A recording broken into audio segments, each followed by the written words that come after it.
नमस्कार साथियों, उद्यमिता विकास के अंतर्गत एक और नया सेशन, एक और मॉडल क्लासेस, जिसमें फिर से हम कुछ नए 30 महत्वपूर्ण क्वेश्चन आंसरों पर इस सीरीज में बात करने वाले हैं। जो नए स्टूडेंट हैं, पहली बार फॉलो कर रहे हैं, तो उनको मैं बता दूं दोस्तों, हमारे द्वारा मास्टर क्लासेस उद्यमिता विकास के अंदर मास्टर क्लासेस इससे पहले 2 क्लासेस और हो चुकी है। और बेसिकली अगर इस कंप्लीट सीरीज की बात करें तो अभी तक दोस्तों हमारी 6 क्लासेस हो चुकी है, जिसमें हमने 1 से लेकर 4 क्लासेस तक तो हमने जो है 4 लेक्चरों में आपके सिलेबस के अकॉर्डिंग आपकी पूरी बुक को कंप्लीट किया है। उसके बाद में 5, 6 और 7 ये 3 मास्टर क्लासेस आपकी होने वाली है, जिसके माध्यम से हर मास्टर क्लासेस में मैंने 30 क्वेश्चन आपको देने का प्रयास किया है, जो कि एग्जाम के दृष्टिकोण से बहुत ही महत्वपूर्ण है। इसके आगे का पार्ट होगा दोस्तों लेक्चर नंबर 8 में हम इसके अंतिम पार्ट पर डिस्कस करेंगे। अगले पार्ट में रात्रि कल वाली क्लास में हम डिस्कस करेंगे इसके मॉडल पेपर पर, जिसमें हम 50 महत्वपूर्ण प्रश्न उत्तरों पर चर्चा करेंगे। तो आइए शुरू करते हैं अपना आज का सेशन। यदि आप सिर्फ फाउंडेशन कोर्स ही नहीं बल्कि बीए के अन्य सब्जेक्ट भी फ्री ऑफ कॉस्ट पढ़ना चाहते हैं, तो आपको हमारी प्लेलिस्ट को विजिट करना चाहिए। प्लेलिस्ट में जाकर देखेंगे तो आपको political science, history, economy, sociology, geography जैसे सभी सब्जेक्ट आपको देखने को आसानी से मिल जाएंगे। फुल डिटेल में, ऑब्जेक्टिव नहीं बल्कि डिटेल क्लासेस आपके लिए डाल दी गई है प्लेलिस्ट में, जिसे आप ज्वाइन करके आसानी से देख सकते हैं। निःशुल्क है, कोई चार्जेस आपसे नहीं लिया जाता है। साथ ही साथ में हर लेक्चर की डिस्क्रिप्शन में उसके नोट्स भी अवेलेबल है। आइए शुरू करते हैं आज का सेशन। पहला प्रश्न लेते हैं दोस्तों। आज का पहला प्रश्न है, व्यवसाय का कुशलता पूर्वक संचालन का उद्देश्य क्या है? का उद्देश्य है, कहने का अर्थ यह है कि व्यवसाय का, किसी भी उद्योग का, बिजनेस का कुशलता पूर्वक संचालन करने का ऐसा क्या है जिसका उद्देश्य ही है कि व्यवसाय कुशलता पूर्वक चलता रहे। 4 ऑप्शन दिए गए हैं, उत्पादन प्रबंधन, स्कंद प्रबंधन, वित्तीय प्रबंधन या फिर कर्मचारी प्रबंधन। तो दोस्तों राइट ऑप्शन होगा आपका ऑप्शन सा, वित्तीय प्रबंधन। तो ये जो फिनेंशियल मैनेजमेंट होता है किसी भी बिजनेस के अंदर, इसी का टारगेट होता है, या कहें कि एक एम होता है, लक्ष्य होता है, उद्देश्य होता है कि बिजनेस एक प्रॉपर तरीके से चलता रहे, अर्थात कि व्यवसाय का कुशलता पूर्वक संचालन होता रहे। क्लियर है? अगला प्रश्न लेते हैं। अगला प्रश्न है कि ग्राम्य योजना अंतर्गत निम्न में से किसे चयन हेतु प्राथमिकता दी जाती है? ग्राम्य जो योजना आई थी दोस्तों, इस योजना के अंतर्गत किसको प्राथमिकता दी जाती है? ग्रामीण महिला को, या ग्रामीण तलाकशुदा महिला को, या ग्रामीण अनुसूचित महिला को, या फिर उपरोक्त सभी? तो राइट ऑप्शन होगा आपका उपरोक्त सभी। क्लियर है? उपरोक्त सभी आपका सही आंसर हो जाएगा। जो ग्राम्य योजना आई थी, इस योजना के अंतर्गत महिलाओं को जो है प्राथमिकता दी गई थी इस योजना में, ताकि महिलाओं का सशक्तिकरण जो है बेहतर तरीके से हो सके। इसलिए इसका राइट आंसर जो है दा हो जाएगा। अगला प्रश्न लेते हैं। अगला प्रश्न है, वित्तीय प्रबंध को प्रभावित करने वाले घटक कौन कौन से हैं? वित्तीय प्रबंध को, वित्तीय प्रबंध दैट मींस फाइनेंशियल मैनेजमेंट। तो फाइनेंशियल मैनेजमेंट को कौन कौन से घटक हैं जो प्रभावित करते हैं? 4 ऑप्शन दिए गए, जोखिम की मात्रा, लोचदार, सरलता या फिर पूर्व विदोहन। तो दोस्तों राइट ऑप्शन होगा आपका जोखिम की मात्रा। तो जो जोखिम की मात्रा होती है, समझिएगा यहां पर वित्तीय प्रबंधन को अगर कोई इफेक्ट करता है, कोई प्रभाव डालता है, तो सबसे ज्यादा डालता है रिस्क लेने की जो क्षमता होती है वह। किसी भी बिजनेस में रिस्क लेना सबसे अहम पार्ट होता है उस बिजनेस में वित्तीय प्रबंधन का, या कहे कि मैनेजमेंट का। ठीक है ना? तो इसीलिए जोखिम की जो मात्रा होती है, रिस्क की जो मात्रा होती है, क्वांटिटी होती है ना, वही जो है इसके मैनेजमेंट को प्रभावित करती है। कौन से मैनेजमेंट को? फाइनेंशियल मैनेजमेंट को। ऑप्शन ए इसका सही आंसर हो जाएगा। अगला प्रश्न लेते हैं, जन निक्षेप वित्त का कौन सा स्रोत है? पूछा जा रहा है किस प्रकार का स्रोत है? दीर्घकालीन स्रोत है, अल्पकालीन स्रोत है, स्वाभाविक है, या फिर इनमें से कोई नहीं? तो दोस्तों राइट आंसर होगा आपका ऑप्शन बा सही आंसर हो जाएगा। क्योंकि जन निक्षेप जो होते हैं, मतलब जनता से जो पैसे इकट्ठे किए जाते हैं किसी भी व्यापार को स्टार्ट करने के लिए, उस प्रकार के इकट्ठे किए गए पैसे को हम क्या बोलते हैं? जन निक्षेप बोलते हैं। जनता से एकत्रित किए गए पैसा ही जन निक्षेप कहलाता है। और इस प्रकार का जो जन निक्षेप है, जो स्रोत है, यह अल्पकालीन होता है, कुछ समय के लिए होता है, ना कि दीर्घकालीन। ऑप्शन बी इसका सही आंसर हो जाएगा। अगला प्रश्न लेते हैं, विपणन प्रबंधन का उद्देश्य पूछा गया। यहां पर विपणन प्रबंधन का उद्देश्य पूछा गया। विपणन मार्केटिंग मैनेजमेंट का उद्देश्य क्या है? तो पहला आंसर है, माफिएगा, पहला ऑप्शन है ग्राहकों का सृजन करना, या मतलब ग्राहक बना, नए नए ग्राहक जोड़ना, नए नए ग्राहक बनाना, या फिर लाभ में वृद्धि करना, या ग्राहकों की संतुष्टि या फिर उपरोक्त सभी? तो राइट आंसर भी आपका द हो जाएगा, ये सभी। अर्थात कि विपणन प्रबंधन का प्रमुख उद्देश्य होता है ग्राहकों का सृजन करते हुए ग्राहकों की संतुष्टि करना, साथ ही साथ में ग्राहकों की संतुष्टि के साथ ही साथ उस व्यवसाय विशेष को लाभ भी मिलता रहे। इसलिए सही आंसर ऑप्शन द हो जाएगा।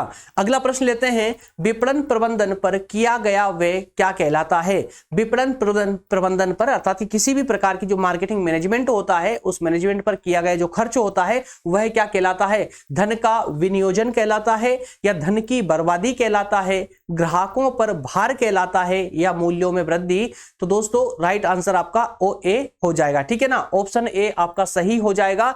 अगर किसी भी प्रकार के मैनेजमेंट में अगर व्यय किया जाता है, खर्च किया जाता है, तो उसे हम धन की बर्बादी या धन ग्राहकों पर भार नहीं बल्कि उसे हम विनियोजन कहेंगे। क्या कहेंगे? विनियोजन कहेंगे, धन का विनियोजन। ऑप्शन ए सही हो जाएगा। अगला प्रश्न लेते हैं। अगला प्रश्न है, विपणन की आधुनिक अवधारणा क्या है? विपणन की आधुनिक अवधारणा क्या है या किस प्रकार की अवधारणा रही है, चल रही है वर्तमान में? तो क्या उत्पादोन्मुखी है? अर्थात ये कि विपणन जो है, जो मार्केटिंग होती है, क्या उत्पाद के अनुसार मार्केटिंग की जाती है या फिर ग्राहकोन्मुखी होती है, अर्थात कि ग्राहकों को देखकर ग्राहकों के अनुसार मार्केटिंग होती है, या फिर ऑप्शन सा बोलता है आ और बा दोनों, या ऑप्शन डी बोलेगा जो है इनमें से कोई नहीं। जैसे डी को ओपन करूंगा ना, यहां पर राइट का आंसर भी आ जाएगा। तो मैं आपको पहले आंसर बता दूं, ऑप्शन इसका राइट ऑप्शन होगा ऑप्शन बी, ठीक है ना, ऑप्शन बी आपका करेक्ट हो जाएगा, ग्राहकोन्मुखी। क्योंकि वर्तमान में जिस प्रकार की मार्केटिंग या कहें कि विपणन व्यवस्था है वह ग्राहकों को दृष्टि में रख करके ही, कोई भी व्यवसाय हो, कोई भी उद्योग हो, वह ग्राहकों को ध्यान में रख करके ही इस प्रकार की योजनाएं बनाती है, उनका निर्माण करती है। क्लियर। अगला प्रश्न है, विक्रय कला के द्वारा इच्छा को बदला जा सकता है। विक्रय कला के द्वारा इच्छा को बदला जा सकता है फैशन में या फिर आवश्यकता में या दोनों में या इनमें से कोई नहीं? तो राइट आंसर होगा आवश्यकता में। तो याद रहे दोस्तों, जो विक्रय कला है मतलब बेचने की जो कला है, बेचने की जो कला है उसको कौन सी इच्छा में बदला जा सकता है? तो आवश्यकता में भी बदला जा सकता है। क्लियर। ऑप्शन बी सही आंसर हो जाएगा। प्रश्न नंबर 9 है, समय प्रबंधन का मुख्य उद्देश्य क्या है? टाइम मैनेजमेंट का उद्देश्य क्या है, मुख्य उद्देश्य क्या है? क्या सही समय पर गलत कार्य करना है या फिर गलत समय पर सही कार्य करना है या फिर गलत समय पर गलत कार्य करना? तो ये तीनों में से तो कोई सा भी नहीं होगा, ये कॉमन सेंस वाला क्वेश्चन है, ऑप्शन डी ही सही हो जाएगा। सही समय पर सही कार्य करना ही टाइम मैनेजमेंट का उद्देश्य होता है। क्लियर है। चलिए अगला प्रश्न लेते हैं, उपभोक्ता व्यवहार को प्रभावित करने वाले घटक। उपभोक्ता व्यवहार को कहें कि कंज्यूमर के बिहेवियर को, जो कंज्यूमर होता है ना, जो प्रोडक्ट को कंज्यूम करता है, उसके व्यवहार को कौन कौन से घटक हैं जो प्रभावित करते हैं? ऑप्शन सामाजिक घटक, आर्थिक घटक, मनोवैज्ञानिक घटक या ये सभी? तो एग्जैक्टली ये सभी। सामाजिक घटकों के साथ ही साथ आर्थिक और मनोवैज्ञानिक घटक भी एक कंज्यूमर को किसी प्रोडक्ट को कंज्यूम करने के लिए प्रभावित करते हैं। क्लियर है। ऑप्शन डी इसका सही आंसर हो जाएगा। ये सारे क्वेश्चन आपके लिए बहुत इंपॉर्टेंट है, याद रखिएगा, एग्जाम के लिए बहुत इंपॉर्टेंट है। पता नहीं कहां कहां से ढूंढ करके लेके आया हूं इन प्रश्नों को, तो एक भी प्रश्न स्किप करने योग्य नहीं है। सभी प्रश्नों को ध्यानपूर्वक सुन लीजिएगा एक बार, ताकि दोबारा कभी सुनने की जरूरत ना पड़े। सिर्फ एग्जाम से एक दिन पहले आप इस पीडीएफ का रिवीजन मात्र लगा लेंगे ना, आपका बहुत प्यारा क्वेश्चन पेपर जाएगा दोस्तों, बहुत प्यारा जाएगा। कोई क्वेश्चन छोड़कर नहीं आओगे, सभी क्वेश्चन अटेंड करके आओगे। चलिए प्रश्न नंबर 11 लेते हैं।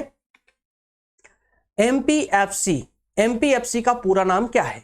एमपीएफसी का पूरा नाम क्या है? 4 ऑप्शन आपके सामने है, राइट आंसर भी लगी जाएगा, मुझे पता है, क्योंकि आज जो सेटिंग है ना इसकी थंब की, इसकी जो सेटिंग है आज है ना एडवांस में हो चुकी है। तो जैसे ही लास्ट वाला ऑप्शन सामने आता ना, वैसे ही फट से ये भी आ जाता है। इट्स ओके, कोई बात नहीं, पहली बार ऐसा हुआ, सेटिंग ठीक करवा देंगे आगे चल के, कल वाले सेशन से नहीं होगा।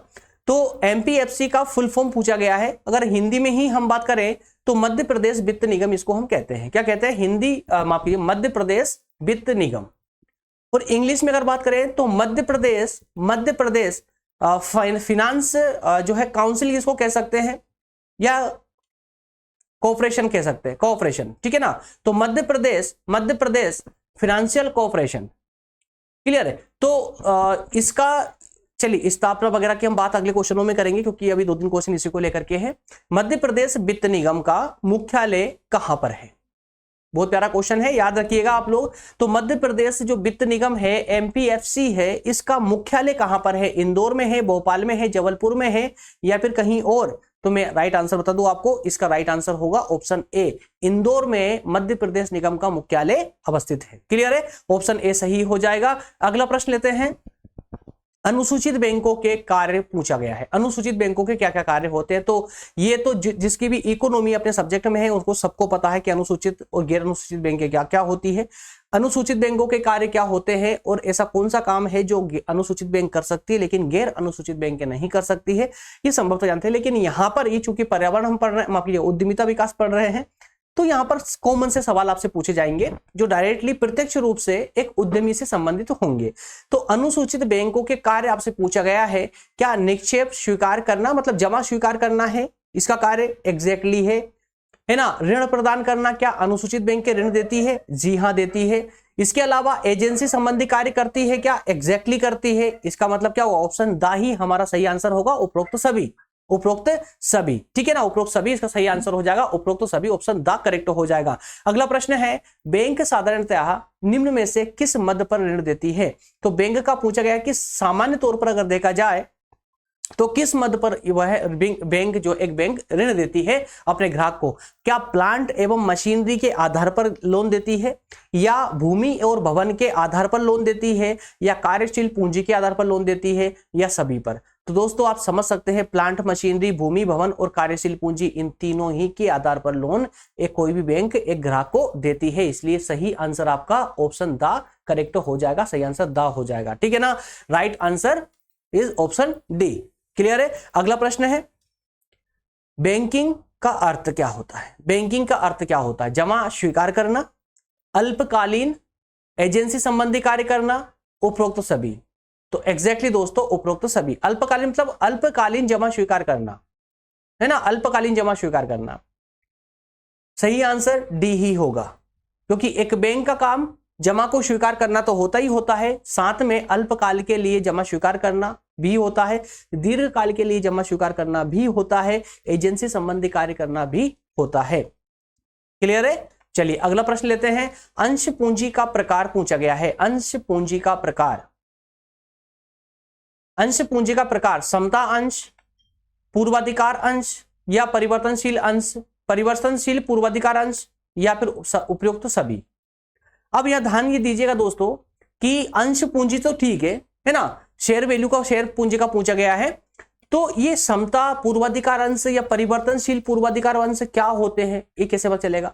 तो इनको अगर मैं सामान्य भाषा में समझाऊं, सामान्य तरीके से समझाता हूं दोस्तों, तो शेयर मार्केट संबंधित ये प्रश्न है, इसको ध्यान से सुन लीजिएगा, आपका डाउट यही खत्म हो जाएगा। देखिए समता अंश की बात करें तो पहले तो आप अंश को समझ लीजिए। अंश क्या होता है दोस्तों कि जब हम किसी कंपनी में इन्वेस्ट करते हैं एक इन्वेस्टर बन के, और उस कंपनी के द्वारा हमसे प्रोमिस किया जाता है कि आप जितने हमसे शेयर हमारे खरीदेंगे आप उतने ही प्रतिशत के इस कंपनी के भागीदार बन जाते हैं। इसका मतलब क्या हुआ कि हमने कुछ प्रतिशत उस कंपनी के अंश खरीद लिए हैं। अंश मतलब कि उस कंपनी की भागीदारी हमने खरीद ली है। क्लियर है ना? इसको हम अंश कहते हैं। तो अब सवाल उठता है कि ये समता अंश क्या होता है? तो समता अंश की दोस्तों अगर बात करें तो उससे पहले हमें पूर्वाधिकार अंश को समझ लेना चाहिए। अगर हम पूर्वाधिकार अंश को समझ लेंगे तो समता अंश अपने आप समझ जाएगा। पूर्वाधिकार अंश का मतलब क्या होता है सुनिए। आपने किसी कंपनी में इन्वेस्ट किया, किसी फैक्ट्री में इन्वेस्ट किया, और एक शर्त पर किया कि मैं आपके यहां पर इतना इन्वेस्ट कर रहा हूं, इस कंपनी में जो भी मुनाफा होगा उस मुनाफे का जितना प्रतिशत मैंने अंश खरीदे हैं उतना प्रतिशत लाभ मेरे पास आ जाना चाहिए। सर्वप्रथम तो यह होगा कि कंपनी को जितना भी लाभ होता है पूरे एंड ऑफ द ईयर, उसमें जितना प्रतिशत उसके पास शेयर है उतना प्रतिशत उसके खाते में लाभ पहुंच जाएगा। ठीक है ना? बाकी का जो भी बांटा जाता है वो इन सबके बाद में बांटा जाना चाहिए। क्लियर है? तो अब ध्यान सुनिएगा, अब समता अंश को समझिए। तो ये तो हो गया आपका पूर्वाधिकार अंश। पूर्वाधिकार नाम इसलिए दिया गया है कि पहले से ही उसको अधिकार मिल चुका है कस्टमर से जिसने शेयर खरीदे थे, उसको पहले से ही अधिकार मिल चुका है ना, कि उसको कितने जो है शेयर, उसके पास कितने शेयर हैं, उस शेयर के आधार पर उसको कितना लाभ मिलने वाला है कंपनी के बेनिफिट में से। इसके अलावा समता लाभ क्या होता है, तो दोस्तों ये एक अलग प्रकार का इन्वेस्टमेंट होता है, ये अस्थायी रूप का इन्वेस्टमेंट इसको मान सकते हो आप, कि पूर्वाधिकार वाले जो इन्वेस्टर थे उन्होंने इन्वेस्ट कर दिया, अब इसके बाद कंपनी एक प्रकार का इन्वेस्टमेंट और लेती है, उसको बोलते हैं समता अंश बेचती है ना, समता अंश बेचती है, तो समता अंश को बेचती है। तो जो भी व्यक्ति समता अंश को खरीदता है वह तब जो है उस कंपनी के जो प्रॉफिट होता, बेनिफिट होता, उसके अधिकार उसे तब प्राप्त कर पाता है वो इन्वेस्टर, जबकि पूर्वाधिकार अंश वाले जो इन्वेस्टर थे उनको पैसा मिल जाने के बाद में कंपनी के पास अगर कुछ और एक्स्ट्रा बचता है तो उसमें से कुछ हिस्सा समता अंश वालों को दिया जाता है। ये बात याद रखिएगा, एक क्रम, पहले पूर्वाधिकार अंश वालों को पैसा मिलेगा, उसके बाद क्षमता अंश वालों को पैसा मिलेगा। और ये अंशों का एक प्रकार और होता है, पूर्वाधिकार अंशों का एक प्रकार और होता है। देखिए, दो प्रकार के पूर्वाधिकार अंश होते हैं, एक होता है स्थायी और एक होता है अस्थायी, और अस्थायी को हम बोलते हैं परिवर्तनशील। तो स्थायी का मतलब यह हुआ कि पहली पॉलिसी पर साइन हो चुका है, पहले ही कह दिए, डिसाइड हो चुका है कि आप इतना इन्वेस्ट कर रहे हैं, आपको इतना प्रतिशत लाभ मिलेगा तो मिलेगा, दैट्स ऑल, ठीक है, फिर चाहे वो कितना भी लाभ कंपनी ने कमा लिया हो। और परिवर्तनशील पूर्वाधिकार अंश का मतलब ये हुआ कि ये अधिकार या ये प्रतिशत बीच में कम ज्यादा भी हो सकता है। क्लियर है? तो कहा यह जा रहा है कि प्रश्न है कि अंश पूंजी का प्रकार कौन कौन से, तो एग्जैक्टली अंश पूंजी के तीनों ही प्रकार है, इसलिए सही आंसर हमारा डी हो जाएगा। क्लियर है ना? अगला प्रश्न लेते हैं। अगला प्रश्न है, ग्राम्य योजना का संचालन निम्न में से कौन संचालित करता है? ग्राम्य योजना जिसमें महिला सशक्तिकरण को विशेष महत्व दिया गया है, इससे पहले हम क्वेश्चन लगा चुके हैं, ठीक है ना। तो पूछा गया कि ग्राम्य जो योजना है इसका संचालन कौन करता है? कौन करता है? क्या प्रधानमंत्री कार्यालय के द्वारा किया जाता है? और हाँ, याद रहे, ये ग्राम्य योजना हम मध्य प्रदेश राज्य की बात कर रहे हैं, मध्य प्रदेश राज्य, क्योंकि हर राज्य में अलग अलग विभाग होते हैं, हर राज्य में अलग अलग विभाग होते हैं जो इस योजना का संचालन करते हैं। क्लियर है? तो इसमें पूछा गया कि मध्य प्रदेश में ग्राम्य योजना का संचालन निम्न में से कौन संचालित करता है? तो क्या प्रधानमंत्री कार्यालय करेगा, या लघु उद्योग निगम करेगा, या ग्रामीण विकास योजना के द्वारा, या फिर मध्य प्रदेश महिला आर्थिक विकास निगम के द्वारा इसका संचालन किया जाएगा? तो एग्जैक्टली दोस्तों, चूंकि ये महिला विकास से संबंधित है, इसलिए महिला आर्थिक विकास निगम के द्वारा ही इसका संचालन किया जाएगा। ऑप्शन डी सही आंसर हो जाएगा। अगला प्रश्न है, प्रधानमंत्री रोजगार योजना का संबंध किससे है? शिक्षित बेरोजगारों से है, या ग्रामीण बेरोजगारों से है, या बेरोजगार महिलाओं से है, या सभी से? तो दोस्तों, प्रधानमंत्री रोजगार योजना का जो संचालन किया गया था, इसका सीधा सीधा संबंध जाता है शिक्षित बेरोजगारों से, जो पढ़े लिखे लेकिन अनएम्प्लॉय है, मतलब बेरोजगार है। ऑप्शन इसका ए सही हो जाएगा। अगला प्रश्न फिर से लेते हैं हम, प्रधानमंत्री रोजगार योजना से ही संबंधित। तो इसमें कहा गया है कि इस योजना के तहत एक अभ्यर्थी को अधिकतम कितना ऋण उपलब्ध हो सकता है? तो प्रधानमंत्री रोजगार योजना के अंतर्गत एक आवेदनकर्ता को, जो आवेदन करता है, उसे अधिकतम कितना लोन मिल सकता है? तो क्या ऑप्शन दिया गया 1 लाख, 2 लाख, 50,000 या 75,000? तो दोस्तों, इसको हम काफी पहले जब हम इसका जो सिलेबस को डिस्कस कर रहे थे उस समय भी मैंने आपको इस प्रश्न पर डिस्कस करवाया था, जिसमें देखा गया था कि 1 लाख रुपए पर अभ्यर्थी इसमें ऋण का लाभ ले सकता है। ठीक है ना? ऑप्शन ए सही हो जाएगा। अगला प्रश्न है, प्रधानमंत्री रोजगार योजना में ऋण प्राप्त करने के लिए न्यूनतम शैक्षणिक योग्यता क्या होनी चाहिए? न्यूनतम शैक्षणिक योग्यता क्या होनी चाहिए? अर्थात ये कि इस योजना के तहत लोन लेने के लिए कम से कम व्यक्ति का कितना पढ़ा लिखा होना जरूरी है? क्या स्नातक जरूरी है, डिग्री जरूरी है, या 12वीं पास, 5वीं, या फिर 10वीं पास? तो एग्जैक्टली दोस्तों, राइट आंसर आपका सा हो जाएगा, कम से कम 5वीं पास होना आवश्यक है। चलिए अगला प्रश्न है, प्रश्न नंबर 21 है, स्वर्ण जयंती रोजगार योजना। स्वर्ण जयंती रोजगार योजना कब से प्रारंभ की गई थी? 1 दिसंबर 1997 को, या फिर 1/8/2003 को, या 1/8/2005 को, या 1/8/2004 को? दोस्तों, 3 महीने आपको कंटिन्यू दिए गए हैं, जो है आपको कंफ्यूज करने के लिए, अगस्त के महीने, ठीक है। तो 8/8 दिया गया है, ईयर यहां पर चेंज कर दिया गया है, और अब क्या होता है कि जब सेम डेट जहां देखने को मिलती है ना, तो हम कंफ्यूज वहीं हो जाते हैं और 100% हमको यही लगने लगता है जब हम गेस करते हैं कि यार पक्का इन तीनों में से कोई एक होना चाहिए और एक को हम पहले ही हटा दें, बल्कि ऐसा होता नहीं है ना। एग्जामिनर जानता है कि आप कितना सोच सकते हैं, कहां तक सोच सकते हैं। तो जब एग्जैक्टली डाटा याद नहीं होता ना, तो इस प्रकार की समस्याएं आती ही आती है। और राइट आंसर आपका ऑप्शन ए हो जाएगा, 1 दिसंबर 1997। क्लियर है? चलिए अगला प्रश्न लेते हैं। रानी दुर्गावती योजना, इसे पूछा गया कब से प्रारंभ की गई है? 1 अप्रैल 2002, 1 अप्रैल 2003, 1 अप्रैल 2004 या 1 अप्रैल 2005? इसका सही आंसर होगा ऑप्शन बी। ठीक है ना, 1 अप्रैल 2003 को यह योजना प्रारंभ की गई थी। चलिए अगला प्रश्न लेते हैं इसी से संबंधित। रानी दुर्गावती योजना समाज के किस वर्ण के उत्थान के लिए बनाई गई थी? जो रानी दुर्गावती योजना सरकार लेकर के आई थी, पूछा जा रहा है कि समाज के किस वर्ण के उद्धार के लिए ये योजना सरकार लेकर आई थी? अनुसूचित जाति अनुसूचित जनजाति के लिए, या फिर विधवा महिलाओं के लिए, या गरीब रेखा के नीचे परिवार वालों के लिए, या उपरोक्त में से कोई नहीं? तो ध्यान रखना दोस्तों, रानी दुर्गावती योजना अनुसूचित ST SC के लोगों के लिए आई थी, अनुसूचित जाति और अनुसूचित जनजाति के लिए आई थी। क्लियर है? ऑप्शन ए सही आंसर हो जाएगा। अगला प्रश्न है, दीनदयाल स्वरोजगार योजना में हितग्राही की उम्र क्या होनी चाहिए? तो दीनदयाल स्वरोजगार योजना में हितग्राही की उम्र कितनी होना चाहिए? क्या 18 से 45 वर्ष, 16 से 35 वर्ष, 18 से 40 वर्ष, या फिर 16 से 30 वर्ष? इसका सही आंसर होगा, दीनदयाल स्वरोजगार योजना में कौन आवेदन कर सकता है? जो 18 से 40 वर्ष का व्यक्ति हो। क्लियर है? ऑप्शन सा सही हो जाएगा, ऑप्शन सी करेक्ट हो जाएगा। अगला प्रश्न है, ब्याज अनुदान किन क्षेत्रों में स्थापित उपक्रम को दिया जाता है? तो ब्याज अनुदान समझते हो ना? अरे इंटरेस्ट में डिस्काउंट है ना। किन उपक्रमों को दिया जाता है? मतलब किन क्षेत्रों में जो उपक्रम अर्थात फैक्ट्रियां, उद्योग स्थापित होते हैं उनको दिया जाता है। तो एग्जैक्टली पिछड़े हुए क्षेत्रों में जो उद्योग स्थापित होते हैं ना, उनको ब्याज अनुदान दिया जाता है। याद रहे, बाकी पढ़ने की जरूरत नहीं है। ठीक है ना। अगला प्रश्न है, ब्याज अनुदान की पात्रता निम्न में से कौन से उद्योग की है? किस प्रकार के उद्योग ब्याज अनुदान के लिए पात्र होंगे? क्या बड़े बड़े उद्योग होंगे, लघु उद्योग होंगे, सरकारी उपक्रम होंगे, या सार्वजनिक कंपनी होगी?